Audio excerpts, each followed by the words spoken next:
Para diretso na alive ang umaga mo. Para diretso na buhay ang dugo mo. Para diretso na ang bangon at trabaho na agad-agad. Iaarangkada na namin ang mga balitang kailangan mo. Ibibigay na namin ang mga impormasyong pinaka-latest, pinaka-bago, pinag-uusapan, trending, viral. Arangkada Balik! Live sa DWIZ Metro at Mega Manila. DWIZ News FM regional stations. Naka-live din sa lahat ng DWIZ Digital News account, Facebook, YouTube at DWIZ News website. At panoorin din ang live nationwide sa Aliw 23 Free TV. Arangkada Balita. Arangkada na sina Drew Nasino at si Ate Juday, Judith Estrada Larino. Gising ang morning mo sa Arangkada Balita. Good morning! Magandang umaga po ng Martes sa inyong lahat mga kaibigan. Samahan niyo po ang inyong lingkod, Judith Estrada Larino, sa pangalan ni Drew Nasino para sa isang oras sa panibagong balitaan dito sa Arangkada Balita. Arangkada Balita! Nandiyan ang ating headlines. Ngayon nga ay araw ng Martes, January 9, 2024. Traslasyon na 2024 umarangkada na, signal jamming ikinasana sa ilang bahagi ng Maynila. Arangkada Balita! Department of Agriculture, posibleng ilabas ang suggested price ng bigas sa susunod na linggo. Arangkada Balita! Dagdag singil sa kuryente, kasado na ngayong buwan. Arangkada Balita! Balita sa ibayong dagat, 2 katao patay sa pagbagsak ng eroplano sa France. Arangkada Balita! Sa mundo ng pambalakasan, Eurotex Dream Philippines mag-uwi daw ng bronze medal mula Singapore. Arangkada Balita! Sa mundo naman ng showbiz, nako, ina ng anak nitong si Diego Loizaga may ibinunyag. Arangkada Balita! Sa balitang viral, eto na yung inaabangan natin ha, halagang 299 pesos na engagement ring nag-viral sa social media. Drew Nasino at si Ate Juday. Arangkada Balita! Muli isang magandang umaga ng Martes sa inyong lahat mga kaibigan. Dakuan na natin ang detalye ng ating mga balita. Arangkada Balita! Nagsimula na nga ang Traslasyon 2024 at kaugnay niya, nagpatupad na signal jamming sa ilang bahagi ng Maynila ngayong araw na ito. Ayon dito kay Interior and Local Government Secretary Benhur Avalos, karaniwan namang hinaharang ang signal ng cellphone para matiyak ang seguridad ng milyong-milyong deboto na dumating na pista na Nazareno. Dagdag pa ni Secretary Avalos, handa na ang mga ahensya ng gobyerno ngayong traslasyon. Kaugnay nito, inaasahang aabot sa 2 milyon ang mga debotong dumadalo o kasama sa paglalo dito sa pista ng itim na Nazareno. Arangkada Balita! Sa kaugnay pa ring balita, gagamit ang Philippine National Police ng drone sa pagbabantay sa seguridad ng mga debotong dadalo ngayong pista ng itim na Nazareno. Sinabi ni PNP spokesperson Colonel Jean Fajardo, gagamit din ng drone ang iba pang ahensya ng pamahalaan at security forces upang matiyak na masusubaybayan ang malaking okasyon. Samantala, bukod sa traslasyon, nakatutok din ang PNP sa pagdating sa bansa ngayong araw na ito, the Indonesian President Joko Widodo. Arangkada Balita! Sarado na ang ilang kalsada sa Maynila para sa Traslasyon 2024. Simula ngayong araw na ito o kagabi, sinara na yung ilang alas 9 ng gabi, no? Sinara na ang ilang kalsada at yan ay tatagal hanggang bukas. Kabilang dito ang Bonifacio Drive mula sa Andas Circle hanggang sa Padre Burgos, maging ang Katigbak Drive at South Drive.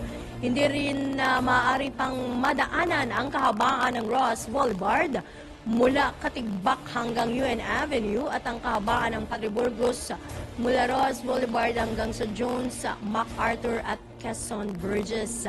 Isinara na rin ang kahabaan ng Finance Road mula Padre Burgos Avenue hanggang Taft Avenue at ang Maria Orosa Street mula TM Calao hanggang Padre Burgos. Naka-activate naman ang Incident Management Team ng Manila Disaster Risk Reduction and Management Office para sa Traslasyon 2024. Arangkada Balita! Pabor naman ang Quiapo Church sa pag-iigpit sa seguridad ngayong Traslasyon 2024. Ay Quiapo Church spokesman Father Hans Magdurulang, mas eksperto ang mga otoridad sa pagtitiyak ng seguridad. Dagdag pa ni Father Magdurulang, nararapat ang pag-iigpit sa seguridad para maging matagumpay ang pista ng Itim na Nazareno ngayong taon. Umapila rin ang pari sa mga deboto na magtiwala lang sa mga ginagawang pag-iingat ng mga otoridad. Arangkada Balita! Sa kaugnay pa ring balita sa oras na alas 5:11 ng umaga, handa-handa na ang mga otoridad sa posibleng worst case scenario na maaaring mangyari sa pista ng Itim na Nazareno ngayong araw na ito. Ito naman ang inihayag ni Interior Secretary Benhur Abalos, kasunod na rin ang ginawang pag-inspeksyon sa vicinity ng Quiapo Church na bahagi ng preparasyon sa Feast of the Black Nazarene. Payag ni Secretary Abalos, may mga inilatag na silang first aid stations at medical personnel sakaling may mga debotong mga ilangan ng atensyong medikal maliban pa sa response efforts sakaling may maganap na stampede. Samantala, una nang ipinakita ni Manila Police District Director Police Colonel Arnold Thomas Ibay sa kalihim ng DILG at kay PNP Chief General Benjamin Acorda Jr. kung saan ilang screening sa mga kagamitan ng mga mananampalataya sa Quiapo Church upang matiyak na walang makakalusot ng mga pinagbabawal na gamit sa loob ng simbahan. Arangkada Balita!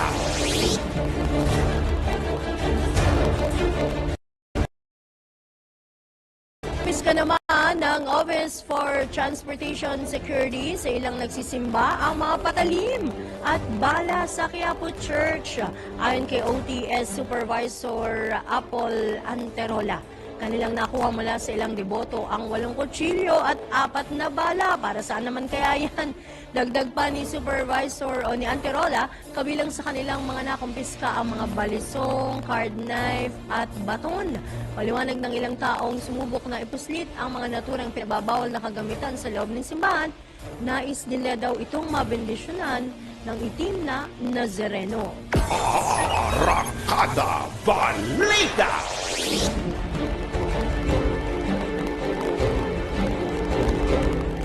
Pahihintulutan naman ng Light Rail Transit Authority ang mga nakayapak na deboto na sumakay sa LRT2 bilang pakikiisa sa pista ng Itim na Nazareno.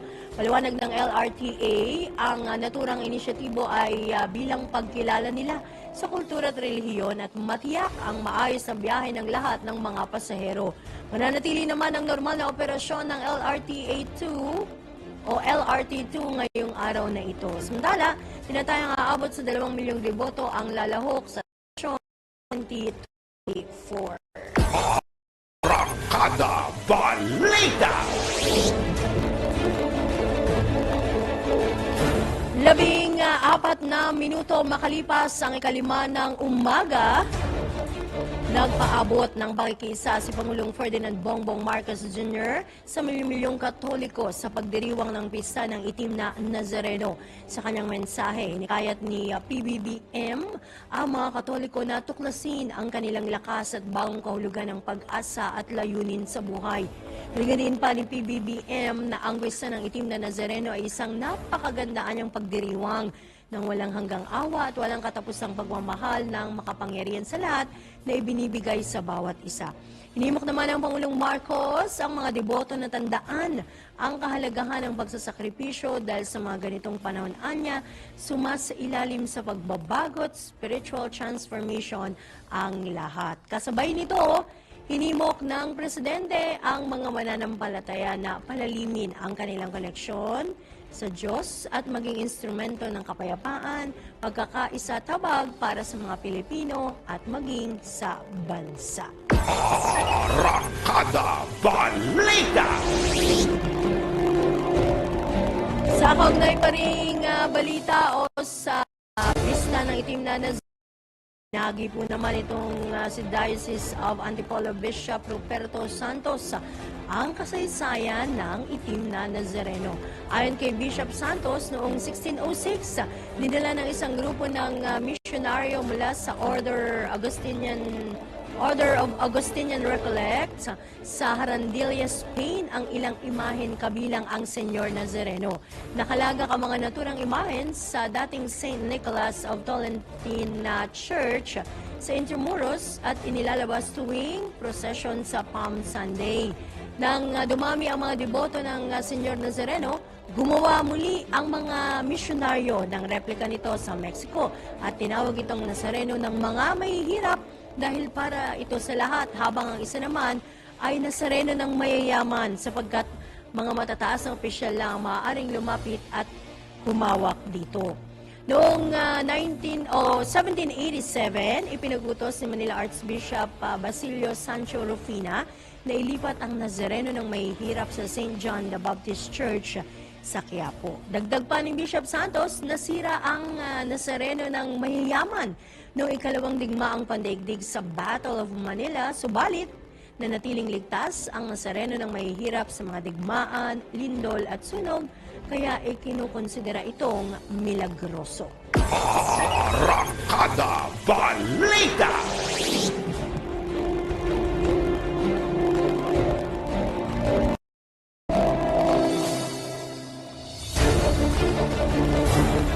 Matapos ang kasaysayan ng Itim na Nazareno, ito naman po ibinahagi ng ilang deboto ang kanilang dalangin sa Itim na Nazareno. Sige ng Concepcion Libong na mag-isa lang nagtungo sa pahalik ng Itim na Nazareno sa Carino Grandstand ay naging emosyonal nang makalapit siya sa imahen.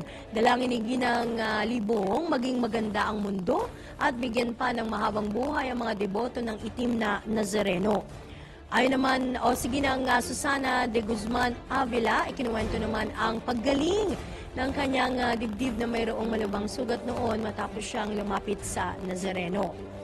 Ayon naman kay Ginoong Jesus Solis, na iligtas siya ng Itim na Nazareno sa muntikang pagkabulag nang tumama ang piraso ng bakal na kanyang inihiwa sa dati niyang trabaho. Dalangin naman ni Ginang Elvira Garing na muling makalakad matapos ma-stroke noong nakalipas na taon.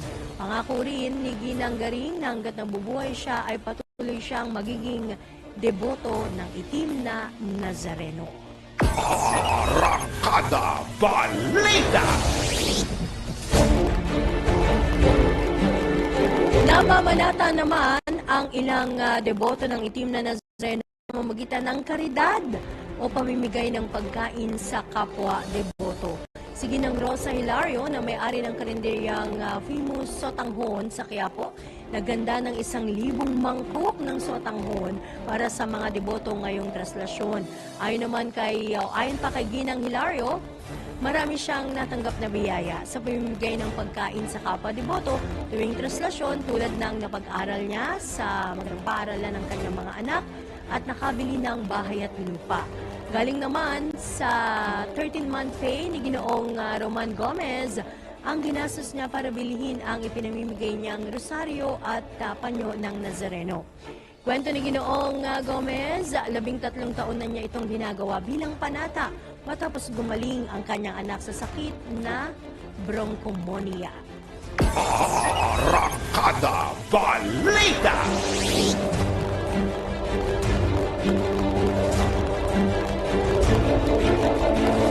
Sa iba pang balita, 20 minuto makalipas ang ikalima ng umaga, posibleng ilabas sa susunod na linggo ang suggested retail price sa bigas sa gitna ng pagtaas ng presyo ng mga pangunahing bilihin. Ayon kay Agriculture Assistant Secretary Arnel de Mesa, nagpulong na ang Technical Committee hinggil sa SRP ng bigas at ng Agribusiness and Marketing Assistance Service sa mga stakeholders. Matatanda ang pinag-iisipan ng Department of Agriculture na magpatupad ng SRP sa bigas upang makontrol ng retail prices ng bigas. Nilalaan naman ni Agriculture Secretary Leonardo Montemayor ang DA sa nasabing SRP dahil maaaring maapektuhan ang farm gate price ng palay sa susunod na anihan. Arangkada Balita!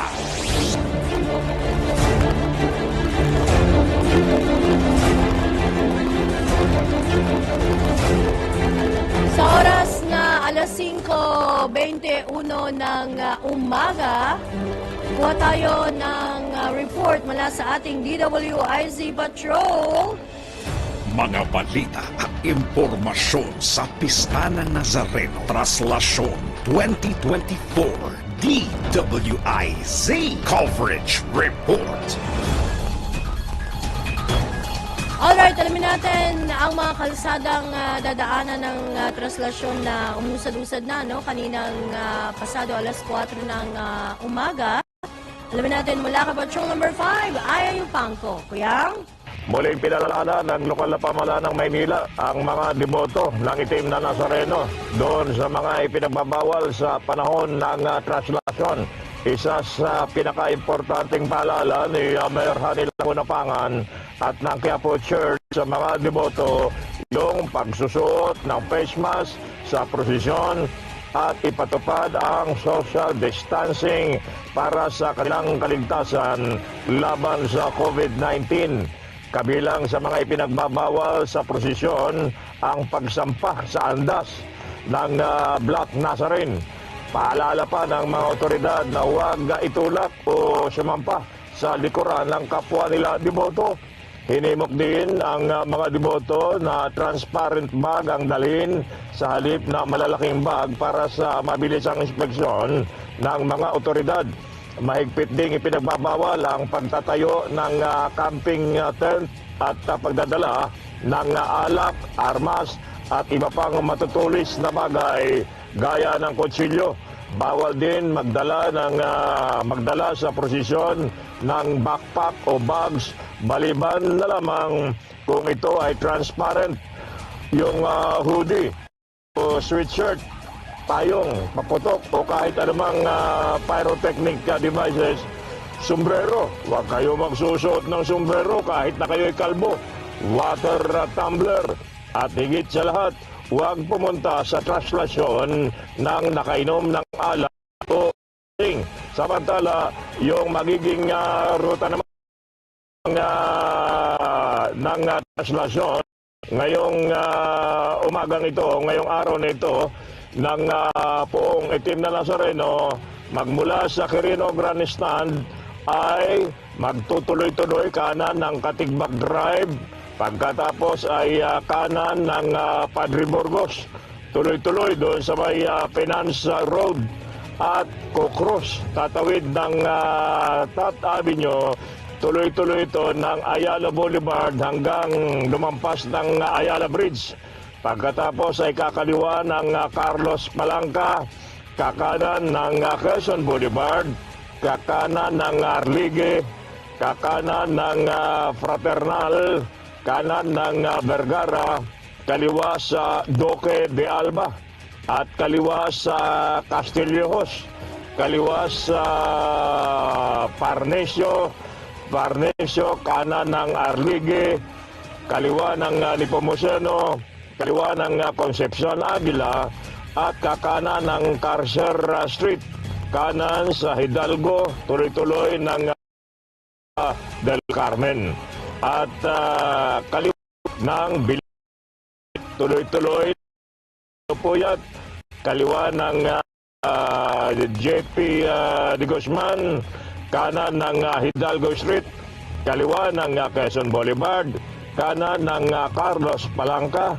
tuloy-tuloy doon sa may ilalim ng Quezon Bridge, at kanan ng Villalobos, papasok na Plaza Miranda, tuloy-tuloy na papasok sa loob ng simbahan ng Quiapo ang andas ng Poong Itim na Nazareno. Ito is patrol number 5. Ay pa ko para siyempre elemento ng lakas. DWIC. Nababalita ng tama, naglilingkod ng tama. Pinakahuling balita, pinakahuling pangyayari sa Traslasyon 2024 DWIZ Coverage Report. Ru Nasino at si Ate Juday, Arangkada Balita. Balik tayo sa ating balitaan dito sa Arangkada Balita. Opa tayo ng ilang pag-ulat mula sa ating DWIZ Patrol. January 16, idineklara raw ni PBBM bilang Special Non-Working Day dyan sa Navotas City. Alamin po natin ang mga detalye mula sa ating Patrol 13, Gilbert Perdes. Idineklara ang Special Non-Working Day ni Pangulong Ferdinand Marcos Sr. ang Enero 16, araw ng Martes sa Navotas City. Ito'y para sa pagdiriwang ng ika-118 founding anniversary ng nasabing lungsod. Batay sa Proclamation No. 435, nakasaad na nararapat lamang na mabigyan ng buong oportunidad ang mga residente ng Navotas na makiisa sa selebrasyon. Patrol 13, Gilbert Perdes para sa himpilang may todong lakas. DWIZ nagbabalita ng tama, naglilingkod ng tama. Arangkada Balita. Samantala, mga syabong, itinago daw sa NAIA Terminal 1. Iniimbestigahan na ng MIA. Ang kabuang report, ihatid ni Patrol 45, Raul Esperas. Pinaiimbestigahan na ng Manila International Airport Authority ang insidente kung saan ay nakumpiska ang shabu na itinago sa loob ng mga dingding ng NAIA Terminal 1. Sangayon kay Airport General Manager Erica Castro Ines, kanyang inatasan ang mga kawani ng Airport Police na imbestigahan ang nasabing insidente at nakipag-ugnayan din sa Philippine Drug Enforcement Agency o PDEA upang tumulong sa investigasyon. Magumunita na 2 beses na may nakitang mga shabu na itinago sa mga dingding at mga cabinet ng isang private concessionaire sa NAIA Terminal 1. At dito ay nadiskubre na may kakonsyaba na kawani or kaya pasahero na itinago ang droga sa loob ng terminal. Gayunpaman, ang investigasyon ay patuloy na sinasagawa ng mga otoridad upang matukoy kung sino ang nasa likod ng nasabing mga nakumpiskang shabu sa NAIA Terminal 1. Raul Esperas, Patrol 45, nagbabalita ng tama, naglilingkod ng tama para sa impilong may todo lakas, DWIC. Arangkada Balita. Sumdala, balikan natin ang palasyo ng Malacanang, tagumpay ng pamahalaan sa pagsugpo sa ilegal na droga sa grassroots level, ibinida ng Pangulong Marcos. Iba pa ang detalye ng balitang yan, ihatid ni Patrol 13, Gilbert Perdes. Labis na ikinalugod ni Pangulong Ferdinand Marcos Sr. ang naging tagumpay ng pamahalaan sa pagsugpo daw sa iligal na droga sa grassroots level. Ito matapos ang ulat ng Philippine National Police o PNP na nakakumpiska ito ng humigit kumulang sa 10 bilyong pisong halaga ng droga noong 2023 at pinalaya ang malaking bilang ng mga barangay mula sa impluensya ng droga. Ayon kay PBBM, nasa 27,900 1,968 barangays ang idineklarang cleared o drug cleared sa buong Pilipinas. Anya nakamit ng national government ang tagumpay sa pagsugpo sa illegal na droga sa lokal na antas at nakipagtulungan sa 50 lalawigan, 1,160 na bayan at 30 lungsod sa pagpapatupad ng Anti-Drug Abuse Council. Ibinida pa ng Pangulo na ito ay bahagi ng bagong pamamaraan ng kanyang administrasyon sa pagsugpo sa illegal na droga sa pamagitan ng pagsasanay, reintegration at mga programa sa edukasyon para sa mga kabataan. Patrol 13, Gilbert Perdes para sa Himpilang May Todong Lakas. DWIZ, nagbabalita ng tama, naglilingkod ng tama. Kapag may bagong balita, naka-on air agad-agad. DWIZ Patrol Report. Sa iba pang balita, dakuan naman natin ang tinuulat ng ating Metro Patroller. Dalawang wanted persons sa Navotas nasa kote. Alamin natin ang kabuang report. Ihati di Mama Beth Samson. Mama Beth, good morning! Good morning, Ms. Juday. Matagumpay na nasa kote ng Warrant and Subpoena Section sa pamumuno ni Police Chief Master Sergeant Ronnie Garan ang pagka-aresto sa dalawang wanted persons sa bisa ng warrant of arrest. Ayon kay Navotas Chief of Police, Police Colonel Mario Cortez, na-aresto ang dalawang akusado alas 2:40 ng hapon sa kahabaan ng Ernabal Street, Barangay Sipak, Almacen, Navotas. Kinilala ni Police Colonel Cortez ang dalawang akusado na sina alias Alex at Joyce, mga residente ng Dasmariñas, Cavite. Ang warrant of arrest ay inisyu ni Honorable Lynette May Dequilia Beloria Malarang, presiding judge ng METC Branch 124, Las Piñas City noong April 14, 2023 para sa paglabag sa Article 115 of RPC in relation to Art 172 of 48 of RPC na inamyendahan ng RA 10951 o estafa through falsification of public documents. Nakusta sa kustodya naman ng Navotas PNP ang mga akusado habang hinihintay ang commitment order mula sa korte. Metro Patrol Beth Samson para sa Himpilang May Todong Lakas, DWIZ. Nagbabalita ng tama, naglilingkod ng tama. Arangkada Balita. Sa ibang balita, internet installer, Timbog. Alamin natin ang kabuuang report. Ihatid naman ni Kuya Danny Cruz mula dyan sa Valenzuela. Kuya Danny, good morning! Good morning, Juday. Dalawang suspect na napag-alamang internet installer na pumutol ng linya ng PLDT at Globe Communication Company na patakas na ang natsyempuhan na nagro-robing na security guard sa F. Bautista Street sa Barangay Marulas sa lungsod ng Valenzuela ang nasa kote. Sa report ng Substation 3 kay Police Colonel Salvador Destura Jr. na aktuhan ng security guard na si Romualdon Realin ang dalawang suspect na ikinatarga ang mga pinutol na kable sa isang green Mitsubishi Adventure na may plakang ZTB 432. Kinilala ni Police Captain Robin Santos ng Station Investigation Section ang dalawang suspect na si John Estrella, 24 taong gulang at Gilbert Basco, 27 taong gulang. Ang dalawang ito'y pawang residente ng Bagbag na Baliches sa lungsod ng Quezon. Ayon kay Captain Bautista, base sa complainant at representative ng PLDT at Globe Telecom, ang mga ebidensyang mga pinutol na kable ay aabot ang halaga sa mahigit 84,000 piso. Napakalaking perwisyo anya sa kanilang mga customer ang pagputol ng mga kabling ito. Sinampahan na ng kasong paglabag sa Article 308 o kasong theft ang dalawang suspect. Samantalang nagpasalamat naman si Police Colonel Salvador Destura Jr. sa mga security guard na katuwang nila sa pagbabantay sa iba't ibang lugar sa lungsod ng Valenzuela na laging nakaalerto para tumulong sa kapulisan ng lungsod. Yan ang balita. Ito si Danny Cruz para sa Himpilang May Todong Lakas, DWIC. Nagbabalita ng tama, naglilingkod ng tama. Arangkada Balita. Mula sa ating Metro Patrollers, punta naman tayo sa mga kaganapan sa mga lalawigan. Children in conflict with the law, beneficiaries sa outreach program ng Cagayan PNP.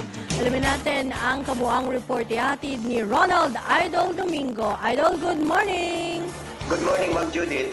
Sa pagdiriwang ng karawan ng ama ng Valley Capsa na si Police Brigadier General Christopher Birong ay sabayan outreach program ang isinagawa ng buong persa ng Cagayan PNP. Mapalad ang Cagayan PPO dahil nakasama ang Regional Director sa isinagawang aktibidad maliban sa Enrile Cagayan.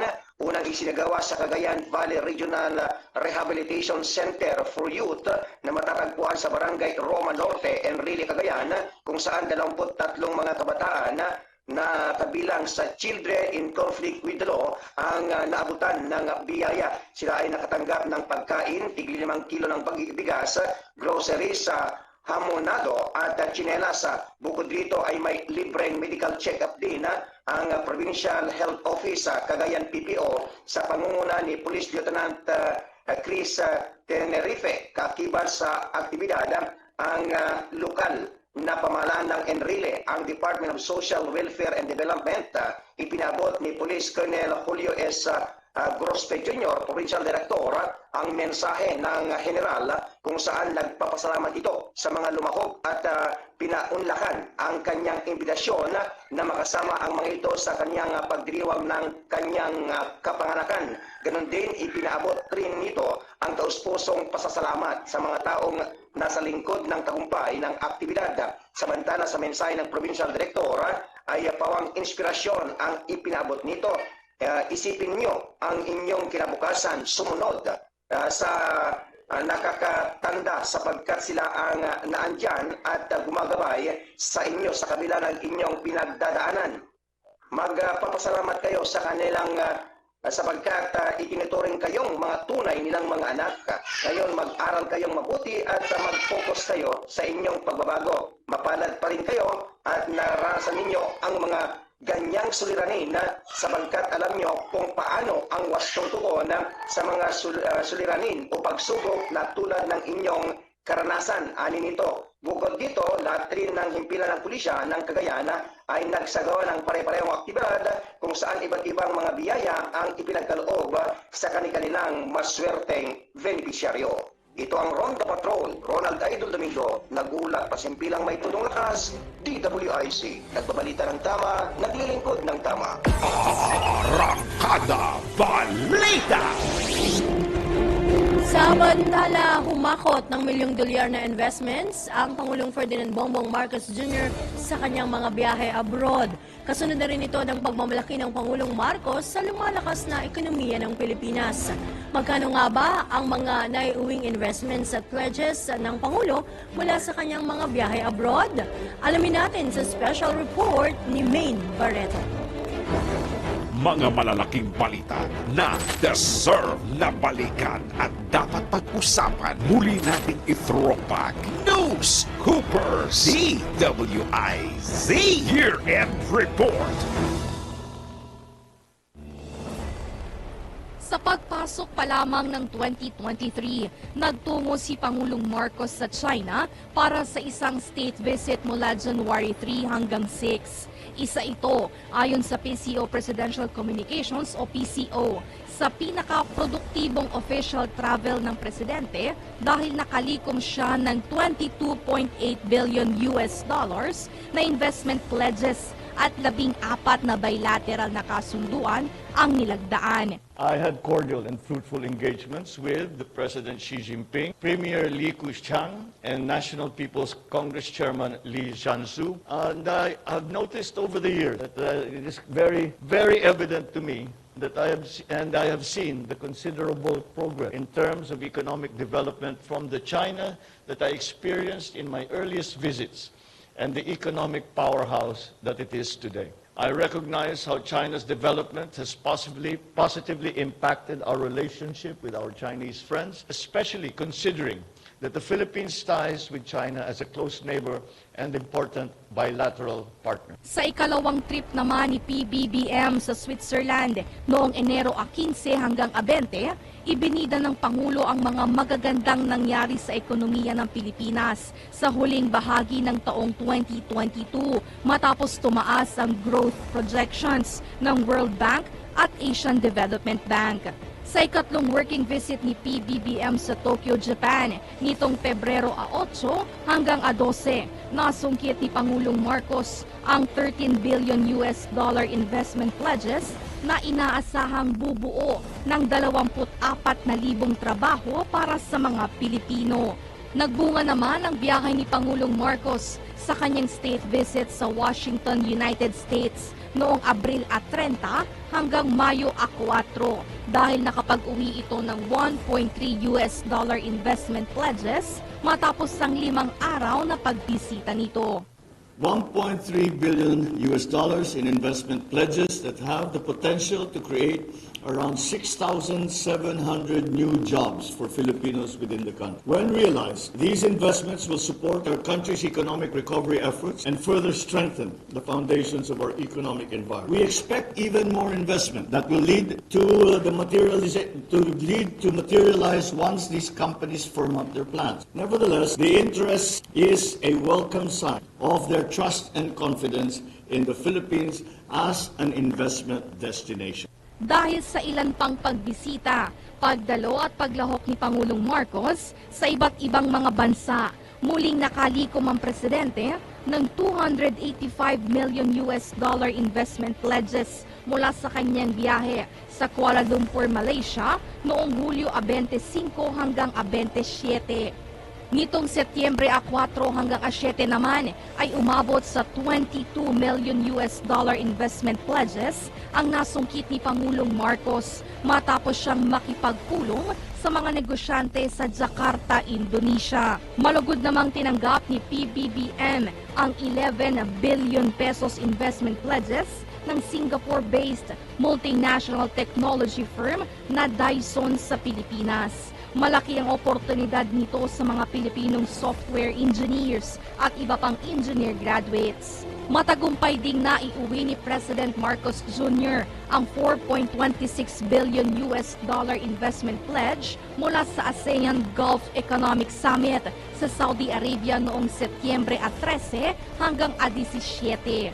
Aabot naman sa mahigit 672 million dollars na halaga ng investment pledges ang naiuwi ni Pangulong Marcos mula sa anyang pagdalo sa 30th Asia-Pacific Economic Cooperation Leaders Meeting sa San Francisco, California.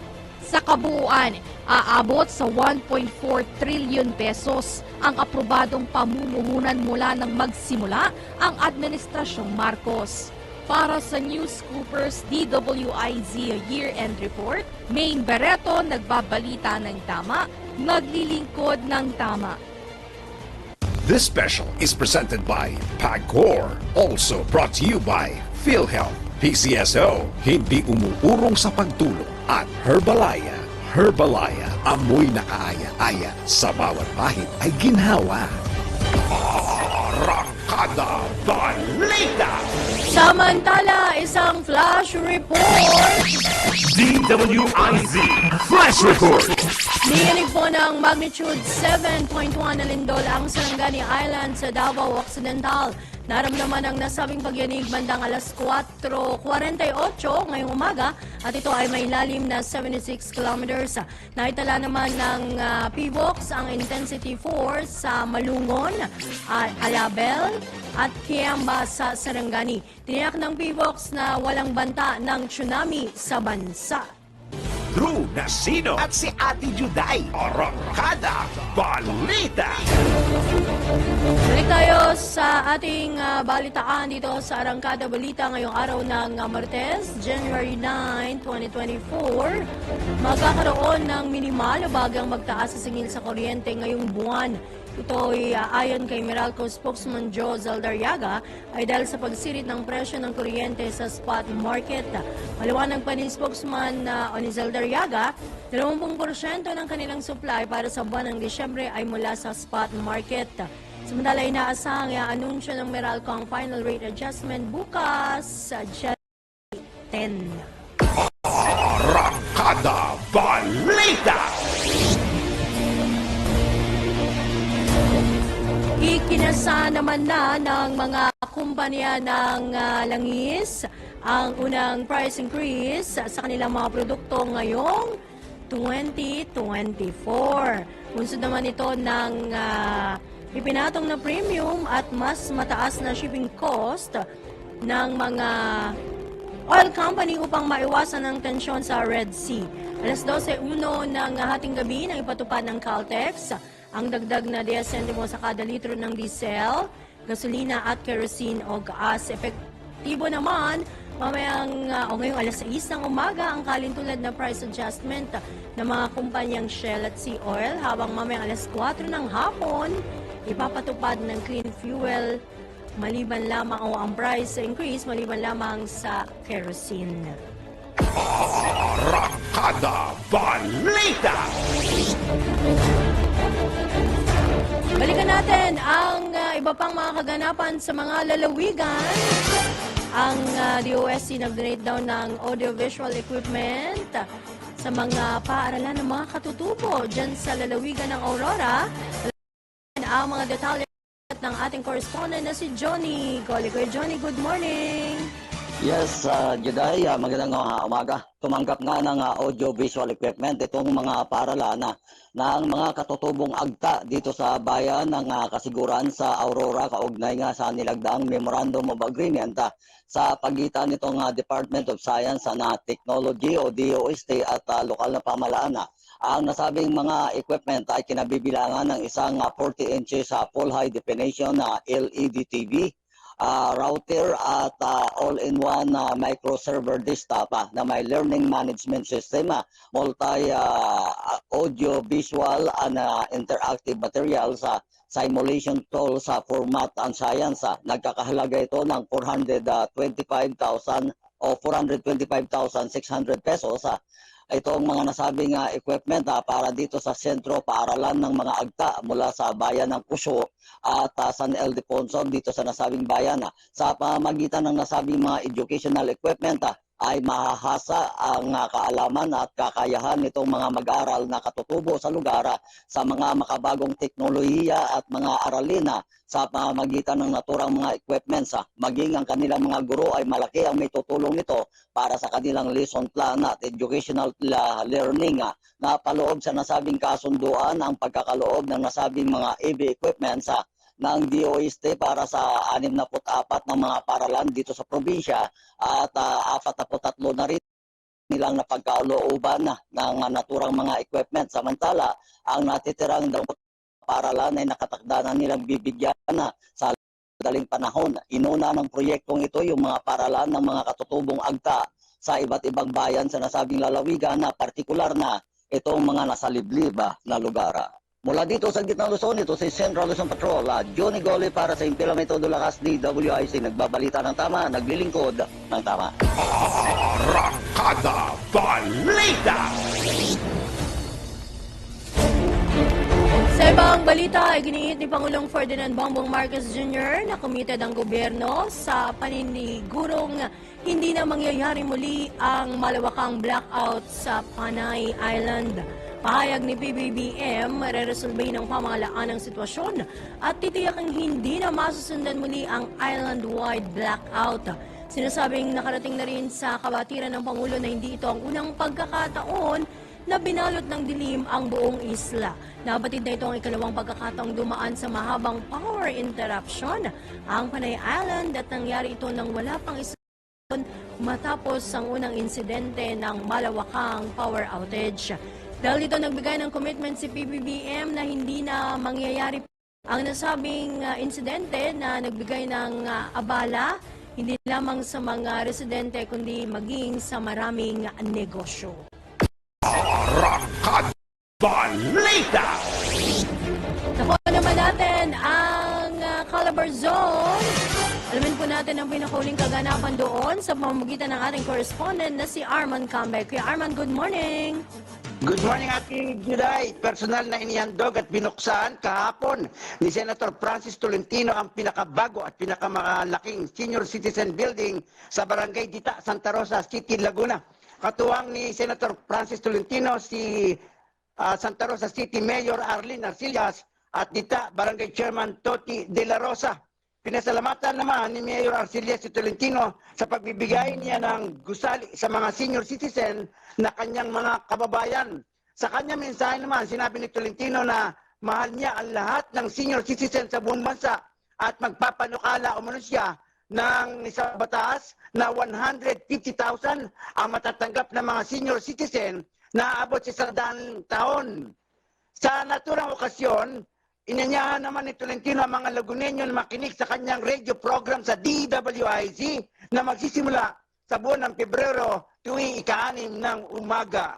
Arman kami mula Calabarzon, nagulat para sa Impila, may todong lakas, DWIZ, nagbabalita ng tama, naglilingkod ng tama. Arangkada Balita! Mga balitang dapat alam mo kahit sa labas ng bansa. DWIZ Balita sa ibang bansa. Nasawi ang 2 kataong nakabihis bilang Santa Claus sa pagbagsak ng eroplano sa Central France. Lumuhok ang 2 biktima na may edad 68 at 79 sa isang flight ng kanilang local aviation club. Ayon sa emergency services, bumagsak ang eroplano may higit 1 kilometro mula sa Fichi Charmel Airport.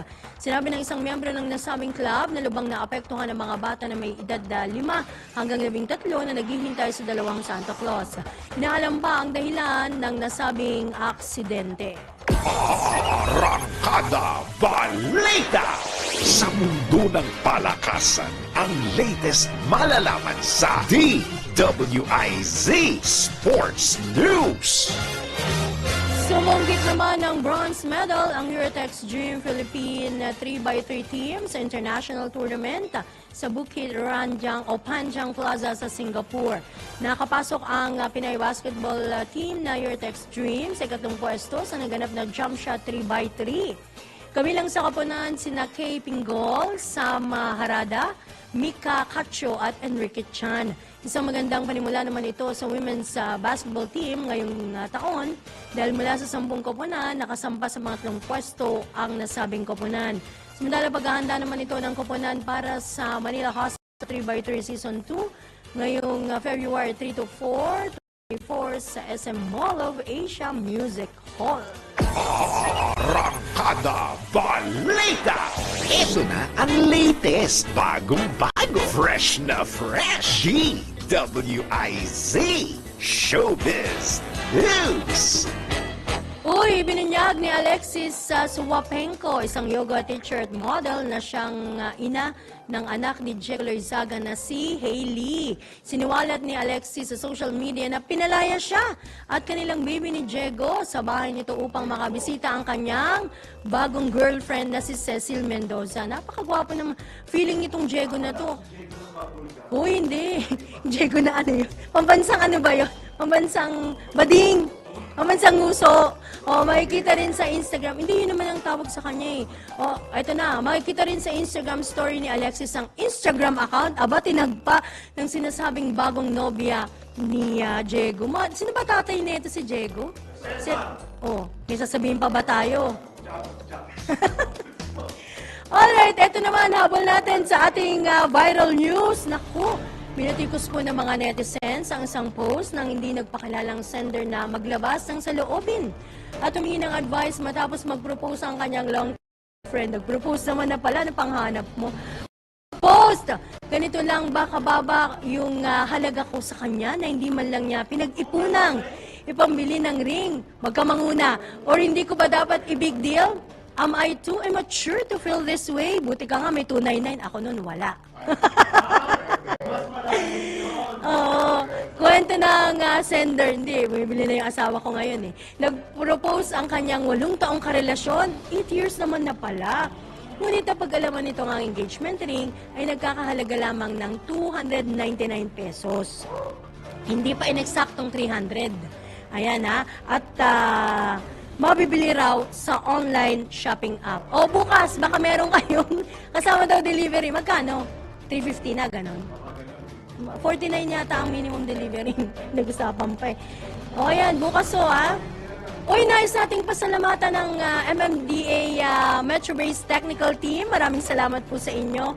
Yung mga kasama natin dyan, sina Engineer DJ Flores, Engineer Kelvin Deliva, Engineer Ramil Igana, sina Raymond Tuazon, Erica Pinlac. Maraming salamat sa inyo. Salamat sa buong MMDA ha. Siyempre, kasama din dyan yung PIO na aming best friend, si Mary Antandio. Alright! Si Ma'am Sharon, maraming salamat po ng MMDA. Alright, nako, yan na po mga kaibigan ang sa ating balitaan dito sa Arangkada Balita sa pangalan ng buong pwersa ng DWIZ at Aliw Channel 23 at ni Drew Nasino, ako pang inyong lingkod, Judith Estrada Larino, nagbabalita ng tama, naglilingkod ng tama.